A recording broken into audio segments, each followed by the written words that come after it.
இன்றைக்கி லஞ்சுக்கு ஃப்ளேவர்ஃபுல்லான பிரியாணி தான் ரெடி பண்ணியிருக்கேன். கறிப்பலா பிரியாணி, பேபி ஜாக் ஃப்ரூட் வாங்கி தோல் நீக்கிட்டு உள்ளே இருக்கிறத இந்த மாதிரி ஸ்கொயராக கட் பண்ணிவிட்டு குக்கரில் மஞ்சத்தூள் உப்பு போட்டு 2 விசில் விட்டு எடுத்து வச்சுக்கோங்க. இப்போ பிரியாணி பண்ணுறதுக்கு எண்ணெய், நெய் சேர்த்துக்கோங்க. ஆல் ஸ்பைசஸ் பிரியாணிக்கு தேவையானது எல்லாமே சேர்த்துக்கோங்க.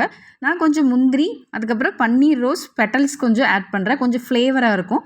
அதுக்கப்புறம் வெங்காயம், பச்சை மிளகாய் இதெல்லாம் போட்டு நல்லா வதக்கி விடுங்க. நெக்ஸ்ட்டு தக்காளி ஆட் பண்ணிக்கோங்க. 1 ஸ்பூன் இஞ்சி பூண்டு பேஸ்ட், 1 ஸ்பூன் மிளகாய் paste, 1 spoon garam masala, 2 spoon தயிர் ஆட் பண்ணிக்கோங்க. இது கண்டிப்பாக மறக்காதீங்க. இதுதான் ஃப்ளேவர் கொண்டு வரப்போகுது பிரியாணிக்கு. நெக்ஸ்ட்டு 1 கை புதினா, கொத்தமல்லி, அப்புறம் நம்ம வச்சுருந்த பேபி ஜாக் ஃப்ரூட் வேக வச்சது. 1 கப் பாஸ்மதி ரைஸ்க்கு நான் 1.5 கப் தண்ணி எடுத்திருக்கேன்.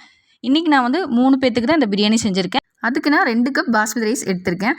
2 விசில் விட்டு இறக்கினா போதும். சூப்பரான ஃப்ளேவரான பிரியாணி ரெடி ஆயிரும். கறிப்பலா பிரியாணி சூப்பராக இருக்கும். இது உங்களுக்கு பிடிச்சிருந்து அப்படின்னா கண்டிப்பாக என்னோடய சேனலுக்கு சப்ஸ்கிரைப் பண்ணுங்கள்.